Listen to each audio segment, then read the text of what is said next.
Hi, and welcome to the Great Women in Compliance podcast with Hema Lomax and me, Lisa Fine. We are sponsored by Corporate Compliance Insights and a part of the Compliance Podcast Network, where you can hear about all of the different things going on in the ethics and compliance world. My guest today is a dear friend, Alejandra Montenegro Almonte. She's a member at Miller Chevalier, chair of their international practice, and practice co-lead for workplace culture. Prior to joining Miller Chevalier, she was general counsel for North America and the Latin American division at Gate Group and an associate at Weil Gotshal and Manges. That's how I know Alejandra, and I got to work with her in both places. And as I see all of the things that she's done over the last few years, I feel very fortunate and grateful that I get to talk to her a lot and get her wisdom. And today I get to share some of it here with our listeners and with you. So Alejandra, thank you for being here. Last time we talked was, on the podcast was in March of 2024. A few things have changed. So how are you doing and what's new? Hi, Lisa. It's always so good to talk to you, both formally and informally. And I love that we have this platform, but also cherish the times that we can talk one-on-one outside of it. I'm doing well, so thank you for asking. It has been a long time and a lot has changed since March 2024. But continue to focus on some of the areas that we talked about last time and that we're going to cover today, investigations and compliance. So this is the perfect platform to talk about those things. It is. And one thing that I did differently this time that I hadn't done last time, which was very impressive, I decided to join this century a quarter of the way in, and I did AI research of you. And according to AI, I know,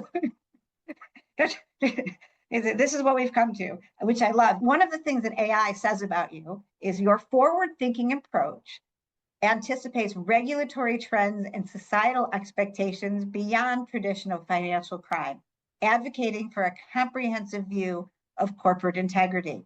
And actually, I think that's probably true. And I wanted to talk a little bit about your forward-thinking approach and in terms of regulatory trends. So terrifying that you can run that research, but yes, I think that is accurate to some of the characteristics and approach that I bring. In terms of regulatory trends, you're asking me to look into a crystal ball at a very volatile time when it comes to regulatory enforcement. But I think I can probably distill it to three major trends that we're seeing right now. One is the administration's focus on FTOs and cartels, particularly in Mexico and other parts of Latin America. That is a real enforcement risk that many of our clients are contending with, whether they are in Latin America or are US and have a presence in LATAM. It's so adjacent to the historical corruption work that we've been doing, but does change companies' risk profile in meaningful ways. So we've been advising companies to get ahead of enforcement that we know is coming on how to help understand where they may have vulnerabilities to engagement or interactions with FTOs and cartels. So through your traditional risk assessments, right? But how do you modify and adapt those risk assessments to capture this new enhanced risk that we're seeing?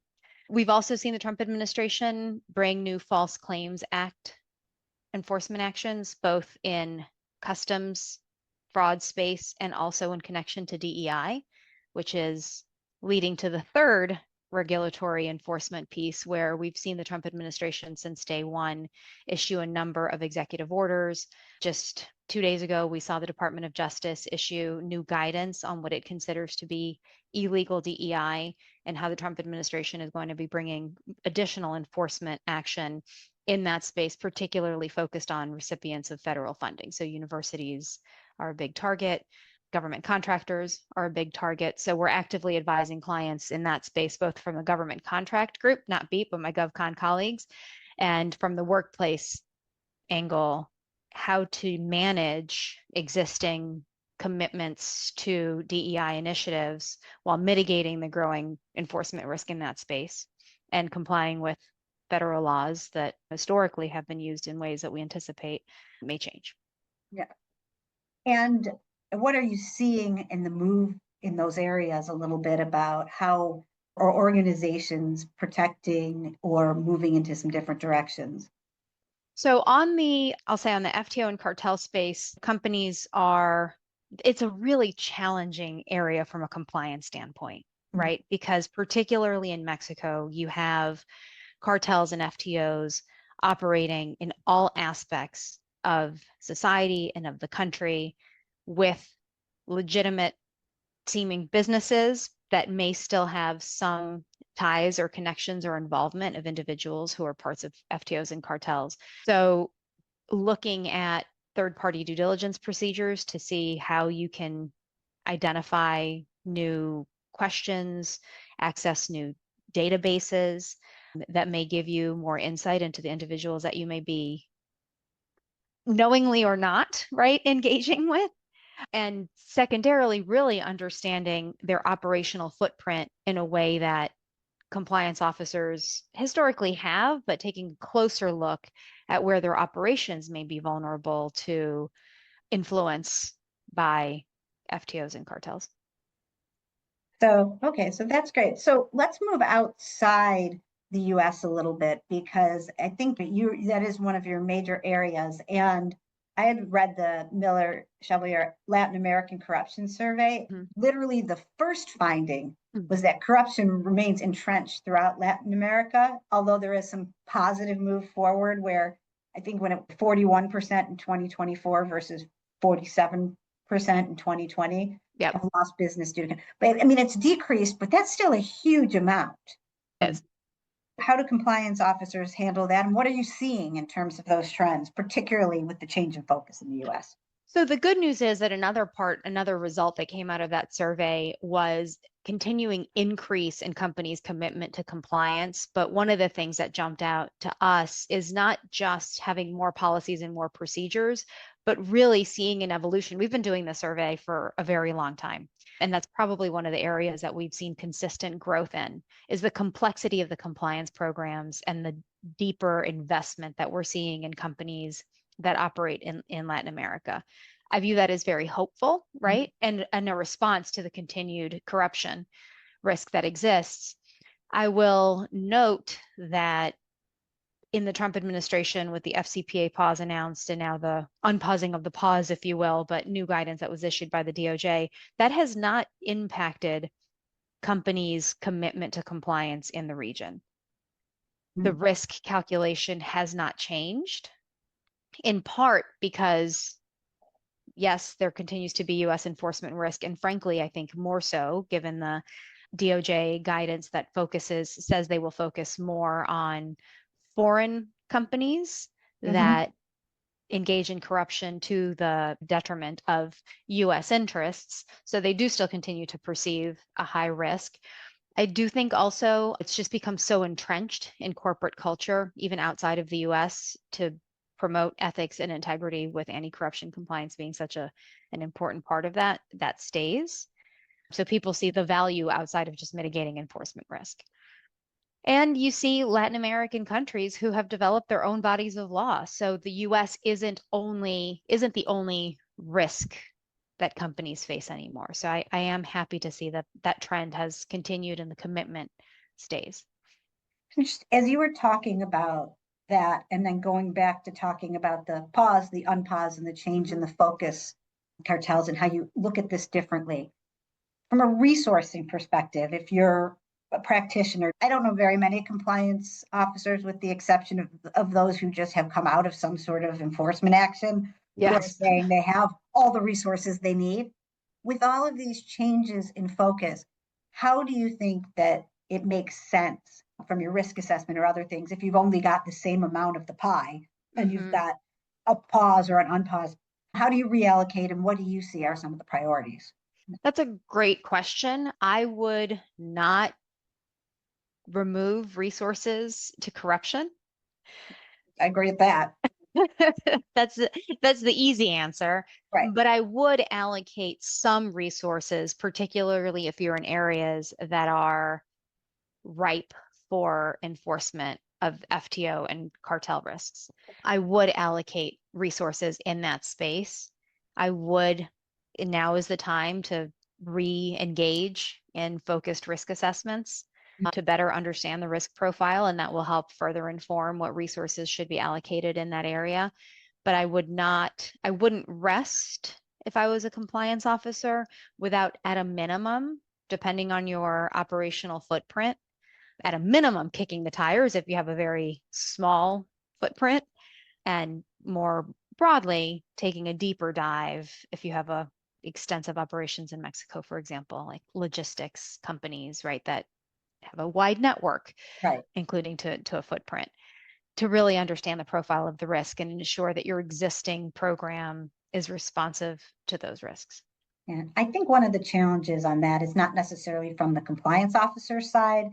It's from raising this with your business people or execs who suddenly they're just looking at the news and haven't seen, the same kind of enforcement or things like that. So trying to think about how you're messaging that. One of the things I really think a lot more, and maybe this is also age, is that about the importance of doing the right thing and being ethical, and that as opposed to there's more and more regulations and what are the parameters, what is our risk tolerance, and how do I handle that, and talking about it and what feels right and wrong, and then talking about the law, I think always works. But I think this is a time to remind that that's really what these programs have started.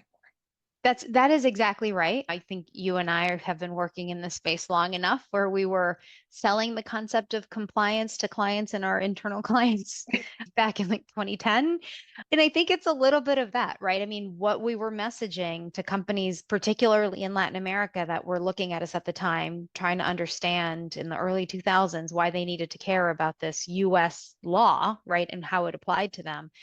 A significant part of that rollout was, one, because let's talk about jurisdictional reach, and two, because it is the right thing to do, to your point, from an ethical standpoint. Also, it's just good business sense, right? When we're talking about corruption, we're talking about money leaving the company for illicit purposes. And you want to have, just as a good financial corporate citizen, you want to have controls around that. So I think companies are in many ways just going back to basics, enforcement risk changing or not, remembering why these systems exist in the first instance. And I've been very pleased to see clients not change their approach.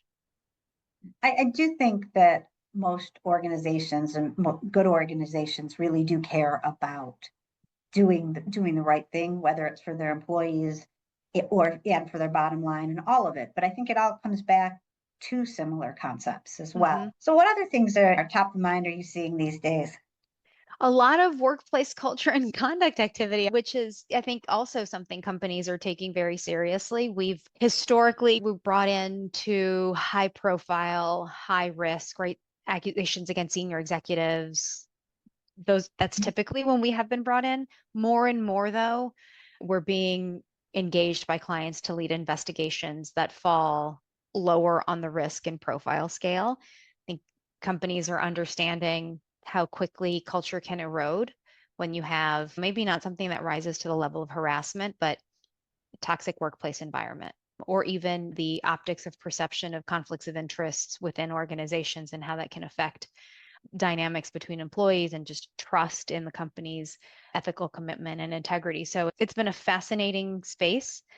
We're seeing companies interested in engaging even in more preventative measures like workplace culture assessments, having us review policies, procedures, conduct surveys, focus groups, just to give them line of sight as to where they may have risks of misconduct in the workplace space.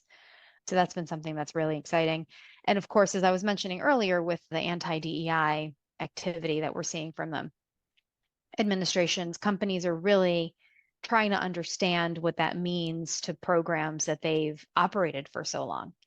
Companies are contending with, how do I have a training on discrimination and harassment without coming into the crosshairs of an enforcement risk? Our university clients and government contract clients are trying to understand how to manage their obligations and commitments without running afoul of the administration's priorities. And in fact, I'll put a plug into an alert that is hitting inboxes almost as we speak on the DOJ's newest guidance on that space. Yeah. And one of the things that I think is a challenge about it, and this was a challenge even before these current regulations, and I remember when you and I would do trainings together, how do you make sure that you get the right messages across to treat people well without accidentally giving them a blueprint of, they say, oh, if I didn't say X, Right. And I think about it from a very more individual than a big picture DEI standpoint, but you also don't want to explain to people how to harass or discriminate when they didn't know Exactly. before. And I feel like that's probably very escalated now. That is very escalated now. I think people are being very careful with what words they use so they're not misinterpreted. But at the end of the day, again, theme for today, I think, is come back to basics, right? What we're talking about is treating people with respect, enforcing understanding that there are laws that prevent discrimination and harassment, or that prohibit discrimination and harassment. And that's a noble goal regardless of who you are and who you're talking about. Not to undermine the complexity of it for companies though. No, there is a lot of complexity, but Yeah. Being a decent human being to the people around you, I Mhm. don't think anyone is seriously contesting that right now. And I certainly don't Right. think your clients are coming in asking you how to do that.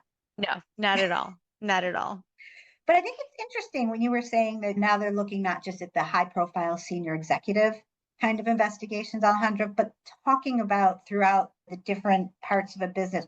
What triggers that kind of concern or things like that? And then my follow up for that ahead of time is, what about it? Do employees really buy in when you're giving them the surveys or the other things or to learn about it? Because I think oftentimes people may feel just bruised, like, what's the point of doing this anyway? So how do you decide to go in at these less senior levels, and what do you do to make sure it's valuable? I love the question. So when folks have gone in at the less senior level, let me take a step back. What we're seeing is workplace issues are no longer the sole responsibility of employee relations and HR.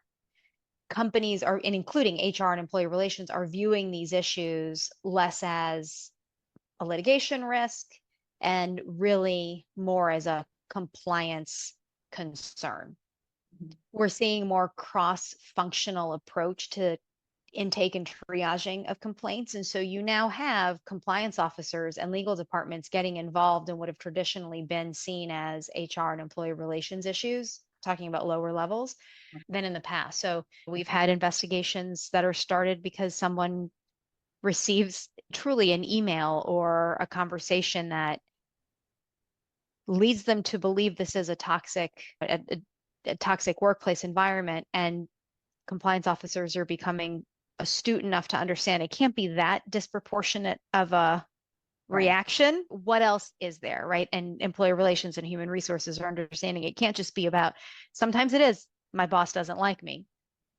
Yeah. But there are nuances that are being detected. And if it's happening to one person, it's happening to somebody else, potentially, right? Right. And so that's when the forethought. And I do think what triggers it is sometimes PR risk, the risk of social media, just reputational concerns, in addition to just a sincere concern of for your employees' well-being.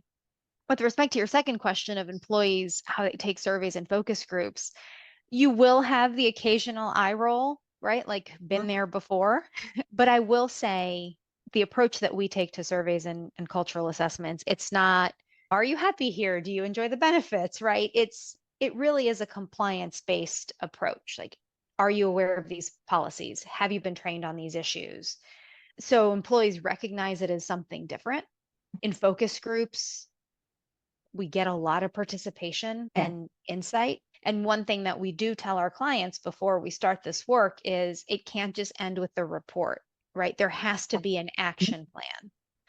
And employees, once people understand that and they do see the results of it, right, view it as a symbol of commitment. And of course, not universal, there are always going to be skeptics, but by and large, it is seen as a real commitment or evidence of commitment. I think that's so important, because sometimes I say that if any project, this is not about workplace, but if you're going to engage in some of these things, you actually have to be willing to make those changes and improvements afterwards in some of the conversation. I think the one thing that would be always interesting to hear is, yeah, I know about these policies. Yeah, I know this, but nobody's paying attention, or I've been trained, it wasn't effective. And I know people aren't treated fairly or equitably. And I think that is one of the things that comes into these kind of questions, and probably something you all grapple with. Yes. Yes. Indeed. Well, with that, I feel very nostalgic lately and about some of the things from our earliest careers. And especially as I was thinking about lawyers, as we called them baby lawyers, who really just, when we started, people talk a lot about building your network, finding people, isolating people to talk to. And I think sometimes they forget that as you're junior in your career, like that group of people becomes your network in a much less calculated way. I think I built a foundation of that that's lasted. I feel very fortunate. And I know you have too. So how do you think now, especially in this remote era and as things have changed, how do you build those same kind of connections for the kids these days? For the kids these For days, the kids. intentionality. You Yeah. have to be so much more intentional. Like you and I and other of our colleagues, we're in the literal trenches together, Yes. right? Like who's ordering dinner tonight? Because we're all in the office, right? Or let's go join the softball team because that's what we used to do. I think, and it was just you just did it. Like that was the momentum, that was the ethos, that was the culture. Now I think it's with significant intentionality to Yeah. find the space. I've gone as far as with people that I really do value and cherish, particularly where I'm building a new relationship with them, Mhm. to have standing virtual coffees, Yeah. right? It feels awkward, but like you end up looking forward to them. And I do think, though, it is incumbent on employers as well to help foment that culture. So find opportunities to bring people together so that you give them the space to not have to be so intentional about it and Mhm. let relationships naturally evolve. Yeah, I agree with that as well, especially as somebody who's now at home most of the Hmm. time. And the people I work with are all over the world. On the one hand, it's awesome. The people I work Right. with are all over the world. I have friends in different places and I learn a lot, but to try to be cross-functional, whereas at the end of the day, you might have gotten motivated. Now I've talked to so many people on on a screen that Yes, it's hard to keep doing, and those are the people that may help build your career. I realize that exactly. more and more. Yes, um, exactly. I mean, Exactly. and as I've known Alejandra since before her children were born, and now they're very Since before tall. I was married. Yeah, that too. I wasn't here. But I'm just saying it's really It's a interesting long time. when you look back, and I think that is something I've been thinking about for people that are starting their careers or a junior in compliance and other things, that the people that you're going to talk to in the virtual trench or and this larger field, I think that is one advantage now. You can Yes. have a lot of peers in other places that I don't think we would have ever been able to find. No, I don't think, I mean, I think even at our former firm, I barely knew people in our New York office. Right? Outside of being staffed on a case, right? But it's very different now. I do agree with And that. to be fair, there would be sometimes we were very happy we could avoid other offices because we were sitting in ours. So can't do that either anymore. But That's right. I think I just, when I think about somebody who's like built good networks and good relationships at all levels, you are one of those people. And I just Hmm. thought it would be really valuable for you to give some of that kind of insight to Yeah. people in different levels. I don't know if there's any other practical tip. I think I remember hearing at the time they seemed so senior. And now I think probably their age or older. Lawyers talk about building a network. And when I was first starting out, it felt so artificial to me. Like I'm going to go pick people to be my friends just because they're going to be in my network. Don't approach it like that. Yeah, Right. I mean, at the end of the day, you still need an authentic relationship, but just identify what those authentic relationships are for you and invest in them, not in a calculated way, but as you would in any other relationship. And then don't be afraid to lean into the part of the relationship that can help strengthen your network, which sometimes even for me does feel a little yeah, uncomfortable, but you have to do it because nobody's going to want to help you more than your friends, right?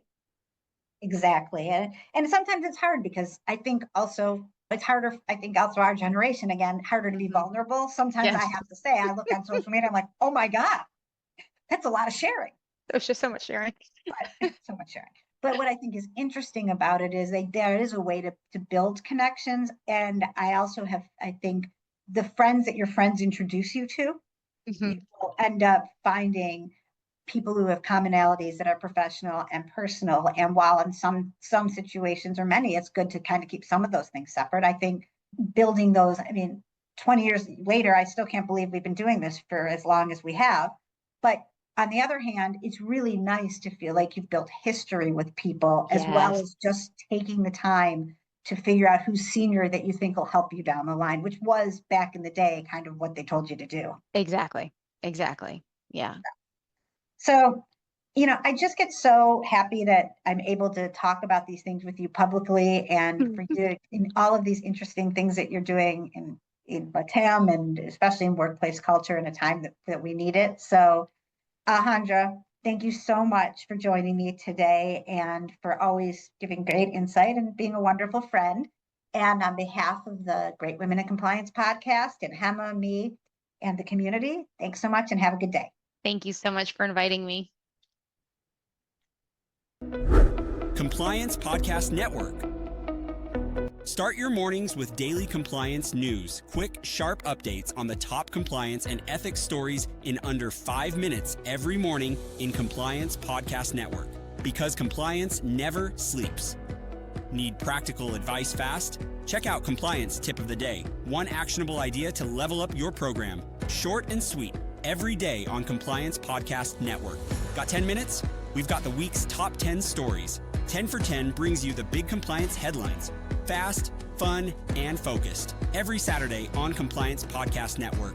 And don't miss the Sunday Book Review, where compliance meets culture through must-read books and big ideas every Sunday in Compliance Podcast Network. Whether you're in the office, on a walk, or commuting, stay smart, stay ethical, stay tuned. Only on the Compliance Podcast Network. Available wherever you listen to podcasts.